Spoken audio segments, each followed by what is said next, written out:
Hello साथियों, सभी को नमस्कार। कैसे हैं आप सभी? उम्मीद करता हूं कि आप स्वस्थ होंगे, बेहतर होंगे। एक तो 3 नए जिले हैं वो कल राजस्थान के जो मुख्यमंत्री हैं अशोक गहलोत जी, उन्होंने 3 नए जिलों का है वो और हमारे ऊपर है वो एक प्रकार का बोझ है वो डाल दिया है पढ़ने के लिए। लेकिन बोझ कुछ नहीं है, जब 50 पढ़ लिए तो 3 और पढ़ लेंगे, 53 तो है। यूपी में और एमपी में तो और भी ज्यादा जिले हैं, तो ऐसी कोई बात नहीं है डरने की। 3 नए जिले बने हैं, उसमें एक तो कुचामन है, एक सुजानगढ़ है और एक मालपुरा है। सुजानगढ़ है वो संभावित लग रहा था कि वो चुनाव से पहले पहले वो जरूर बनवाएंगे, क्योंकि सुजानगढ़ की जो मांग है वो काफी दिनों से चल रही थी। और चूरू का अगर आप नक्शा देखेंगे तो वहां राजगढ़ से लेकर सुजानगढ़ तक आते आते दूरी है वो बहुत ज्यादा होगी। इसलिए सुजानगढ़ पहले से लग रहा था कि नवीन जिला हो सकता है 51 जिले के रूप में, लेकिन 2 जिले हैं वो गिफ्ट के तौर पर और दे दिए। इसी बीच वो कल शाम को वो एक भर्ती का उन्होंने विज्ञप्ति है वो जारी किया। जो बेरोजगार अभ्यर्थी हैं उनके लिए बहुत बड़ी खुशखबरी है ये। पशु परिचर की जो भर्ती है, आज अपन उसी के बारे में पढ़ने वाले हैं कि पशु परिचर की भर्ती है क्या, इसमें क्या क्या काम होते हैं, कब से कब तक फॉर्म होंगे, कैसा पेपर का पैटर्न रहेगा, क्या इसकी योग्यता रहने वाली है, क्या इसमें उम्र है वो चाहिए आपको। तो वो सब वो अपन आज की वीडियो में वो देखने वाले हैं। तो भर्ती का नाम वो पशु परिचर है, पशु परिचर। कई उपनाम भी है इसके, सारी चीजें हम आज अपन आज की वीडियो में वो देखने वाले हैं। सबसे पहले अगर अपन बात करें तो इसकी विज्ञप्ति है वो कल जारी हुई थी, यानी 6 अक्टूबर को। 6 अक्टूबर को वो इसकी विज्ञप्ति जारी हो गई थी। किसी भर्ती का एक चरण होता है विज्ञप्ति से लेकर लास्ट में ज्वाइनिंग तक। तो पहला चरण वो विज्ञप्ति होता है। भागते चोर की लंगोटी अच्छी, वो बात है। चोर का मतलब मैं राजस्थान सरकार को चोर नहीं बोल रहा, हिंदी का मुहावरा की अगर जाती जाती सरकार, क्योंकि आज है वो लगभग संभावना यही कि आज आचार संहिता वो राजस्थान में लग जाएगी। आचार संहिता के बारे में मैं नेक्स्ट वीडियो आचार संहिता के बारे में बनाने वाले हैं कि आचार संहिता है क्या।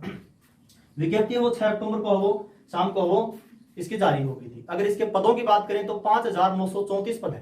कुल पद की अगर अपन बात करें तो 5,934 पद है।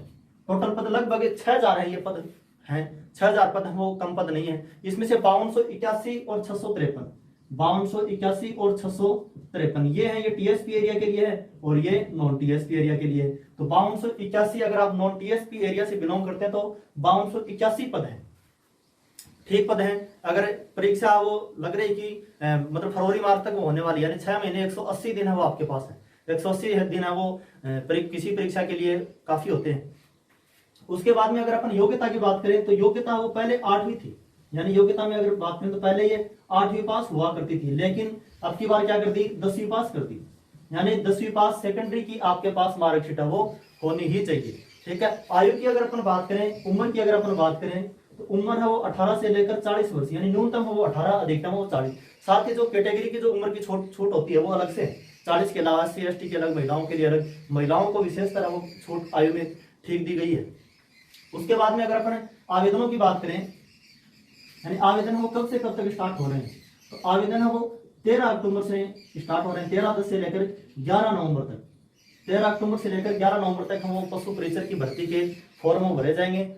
ज्यादा मतलब ये नहीं कि लास्ट में से भरेंगे, ऐसी भूल वो मत करना, लास्ट में वेबसाइट का भी कुछ पता नहीं होता, तो इसलिए शुरू में ही है, बीच में से है वो किसी भर्ती का फॉर्म वो अप्लाई जरूर कर देना चाहिए। बात अगर इसके पाठ्यक्रम की अगर अपन करें तो पाठ्यक्रम को 2 भागों में तोड़ा है। पाठ्यक्रम को यानी कुल पाठ्यक्रम वो 150 प्रश्न होंगे और 150 अंक होंगे, 150 प्रश्न और 150 अंक। इसको देखो 30% सिलेबस को अलग रखा है, 70% सिलेबस को अलग रखा है। 150 का 70% का मतलब 105 प्रश्न है वो ए पार्ट में रखे गए हैं और 30% मतलब 45 जो प्रश्न है वो बी पार्ट में रखे गए। अब ये ए पार्ट और ये बी पार्ट है क्या, देखो ए पार्ट में तो राजस्थान से संबंधित राजस्थान जी की अपन बोल सकते हैं। इसमें जैसे दैनिक विज्ञान हो गई, दैनिक गणित हो गई, भूगोल हो गई, कला संस्कृति में लिख देता हूँ, सारी चीजें आप नोट कर लेना। दैनिक विज्ञान हो गई,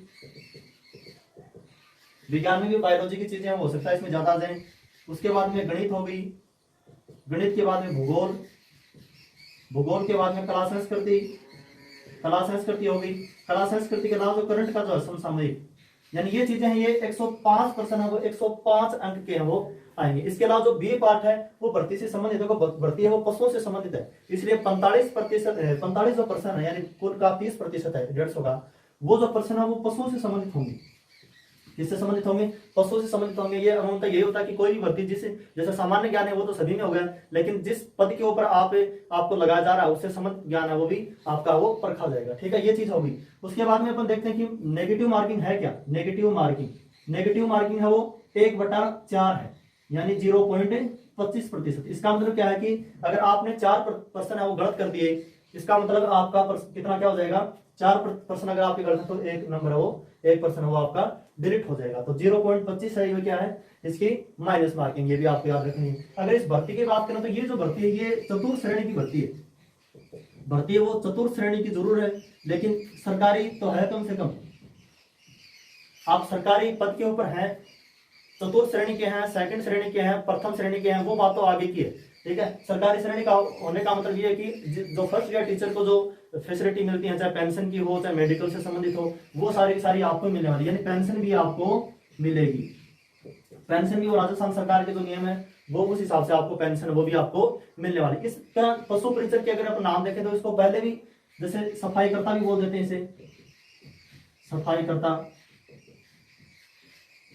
करता या गडरिया, सफाई करता बोल दो चाहे गडरिया बोल दो, चाहे इसको जलधारी बोल दो। तीसरा नाम हो रहा है जलधारी, गडरिया या सफाई करता, यह पशु परिचर का अन्य नाम है। यह बात होगी। उसके बाद में देखो इसका काम क्या है। किसी भी भर्ती की अगर आप तैयारी कर रहे हो तो कम से कम ये भी सोचना चाहिए कि मैं जिस पद के ऊपर जा रहा हूं मेरा वहां क्या कर्तव्य होगा, क्या मेरा फर्ज होगा, क्या मेरी ड्यूटी होगी उस पद के ऊपर। तो जो पशुधन सहायक होते हैं, अपन देखते हैं जो पशुधन सहायक होते हैं, पशुधन सहायक जो लगाए हुए हैं पशु चिकित्सालयों में, पशुधन सहायक और जो पशु चिकित्सक होते हैं, चिकित्सक उनके नीचे रहने का मतलब ये नहीं कि उनके नीचे बैठना है, यानी इनकी सहायता के लिए वो इस पद के ऊपर वो भर्ती होती है, पशु परिचर की भर्ती।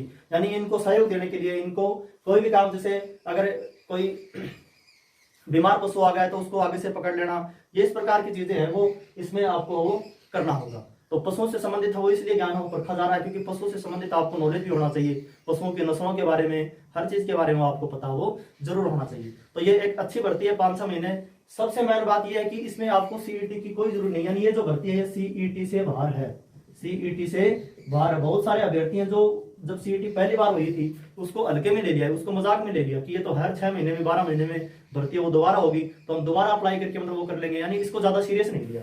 अब कोई भी जैसे पटवारी क्या है, कोई भी भर्ती आती है तब उसमें कहते हैं कि भाई सीईटी चाहिए इसमें, तो वो सबसे बड़ी समस्या वो बच्चों के सामने आ रही है।